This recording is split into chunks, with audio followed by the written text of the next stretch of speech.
What is up, guys? DZ here, and when I learned that a volcanic list top 8'd the last YCS in Germany, I think that's where it is, Germany, uh, I was pretty. I don't even want to say I was pretty pumped because volcanics have popped up at a variety of regionals, usually with pretty similar lists. None of them were really close to mine. Well, there was like one that was playing 2 Faustino, that's pretty close to mine, or at least the one that I played at YCS Chicago. This one, though, was a Volcanic Hero list, and my initial reaction to it was disgust because it seemed all over the place. I spent probably 5 hours testing with it, and it was a lot better than I thought it was.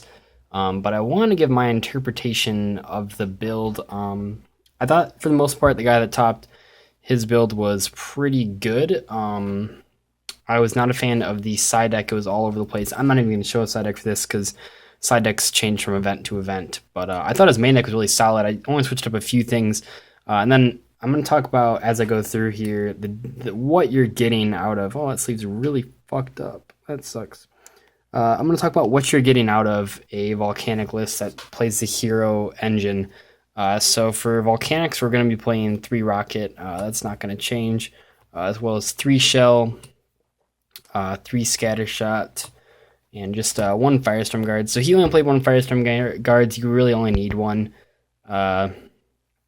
Basically, your normal sums are just going towards better things, and the game isn't going to last long enough to where you need multiples. That's one thing I'm going to talk about that's good and bad with this, but the game's just not going to last long enough to put this guy on board, so only need that. For the heroes, we're just playing 3 Shadow Mist. I mean, he had it perfect. You don't need Bubble Man because your hand's never going to be that low. You don't need Alias because it's just bad. You're just using this to search out the mass change, nothing else. We're playing 2 Summoner Monk. I haven't played this card in a while. I think it's okay in this build because it gets rid of like shitty cards like A Hero Lives, and I wouldn't say dead mass changes, but mainly just A Hero Lives to get rid of. I'm playing 2 Valor. I think Valor is better than Maxi. He was playing Maxi because he expected Shadows, but I much prefer Valor. I don't know. Like, I think Valor is a better stop to the Scepter play. Stick Chair, the way that it has to be timed if they have those in their hand is they have to put Chair as Chain Link 1 and Stick as Chain Link 2, so the stick resolves first. This is good because that means they can special the chair they added because the other chair is being special summoned. It's bad for them though because if I negate the effect, that means they have to special summon the chair still, so they're just stuck with the stick and a chair, and that doesn't do anything. So I think Valor is still a better stop to that. We're also playing 3 Hero Lives. Like, this is a necessary evil. I hate this card in general. It's a little more playable now that clipboards aren't a threat, but it totally messes up your shells, obviously, and that's just a trade-off you have to play. Like, you have to play this card. You have to have that consistent special summon that requires no setup to add the mass change to your hand, but I just don't like this card in general. Like, yeah, your main play is, the main goal of this deck is to Hero Lives out, Shadow Mist, add a mass change, and then make Dark Claw and Scattershot your opponent. So like, you have to play this, but the problem I was finding with testing this deck, specifically speaking, testing his build card for card, because I wanted to make sure everything was the same as him, so I wasn't getting mixed results. The problem is that if you have a really good first couple turns, and then every turn after, like, your 3rd or 4th turn is utter shit. So in a way, it's the opposite of how conventional volcanic builds work. So conventionally, when you're playing volcanics, you want to survive to turn 5 because that's when your opponent's a little bit lower in card advantage, and that's when you can make those 1 for 1 and 2 for 2 and 1 for 2 trades that you can really capitalize on in that late game. But with this build, you want to just end the game as fast as possible. You're usually doing, so like, 2 Dark Law attacks and a Scatter Shot, I think is 6,300 damage.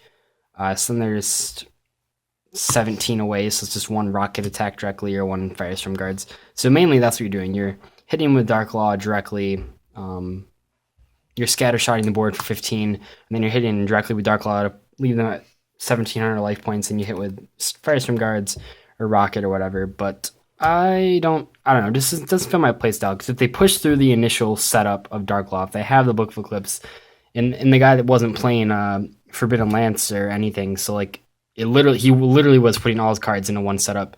I just didn't like that, but I mean, you gotta play it. It's whatever. Moving on, we are still playing 3 mass changes. No reason not to. I only played 2 Planter. I felt 3 was too cloggy. I don't know. Like, you can play 3. I just didn't like it. 1 Duality, because like you can't do this to turn your hero lives, and you are often just pitching this with Summoner Monk, to be honest.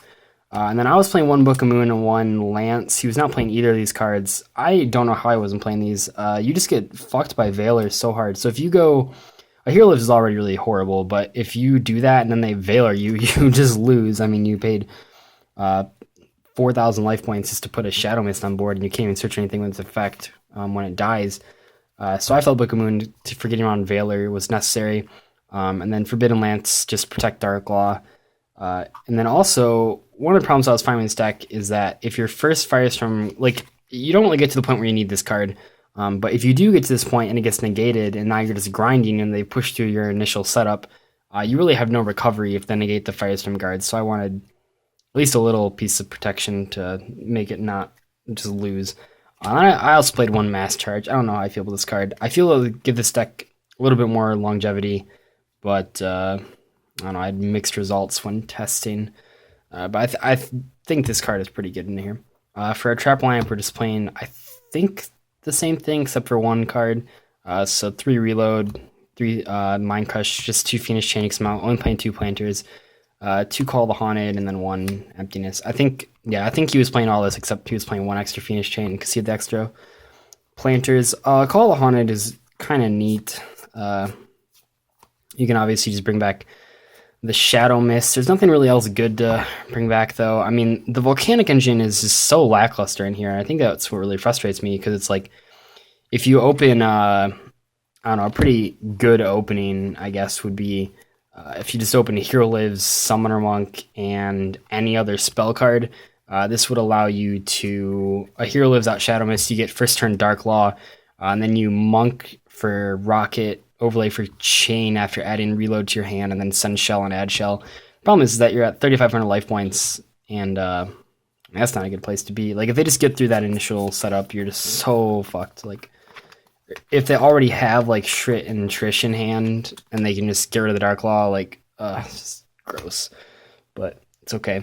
And then the extra deck, I mean, it's pretty standard. I don't know how close this is to his, but we're playing 3 Dark Law.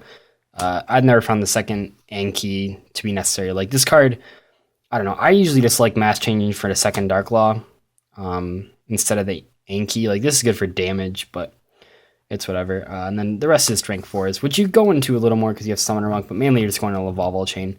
But Castell, 101, Rogden 0, Rebellion. Carnagorgon's really good because it protects your Dark Law.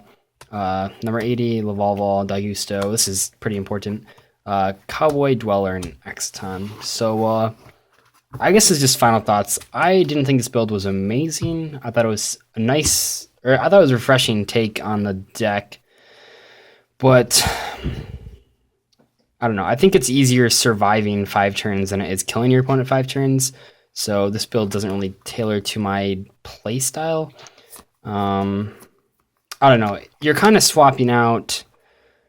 I think you're cutting consistency to put in more power. The Dark Law engine is a lot more powerful than just playing Fossil Dynas, but it's a lot more. I mean, it's just basically a glass cannon. You're just saying, like, a hero is just such an ass card. Like, if this gets Alpha, if it gets Emptiness, if they have the Phoenix Chain, if they have Trenchal, if they have Warning, it's just horrible. And like, you have to play it because you're not going to play Goblinbergs because that requires you to have 2 cards in hand and also loses to all those cards. Just, I don't know. But I thought this deck was good. It is fun to play around with. I don't think it'll be the best build going forward. I think if you're going to play this, now is like the only possible time you can play it. Going forward, I think that... what is that card called? Lose a Turn is just going to be the better way to go. Lose a Turn is a continuous trap card that's much like Vanity's Emptiness. It's during the turn monsters are special summoned, they're switched to defense, and then also their effects are negated. So like, and you can't control any special summon monsters when you activate it. So it's not like an Emptiness where you can just set up a Dark Claw and then flip it. But when that card comes out, like this build is just irrelevant. But it was cool that it topped. A lot of people had asked me about this. Like a lot of people had messaged me what I thought about it. So I thought I would post it. And I guess someone mentioned that I should play this deck a while back. So I guess good on them for calling that it was a good choice. But I don't know. It's just not my style. But here's what I would play if I was playing this deck. Hopefully you guys enjoyed, and I will see you later. Bye.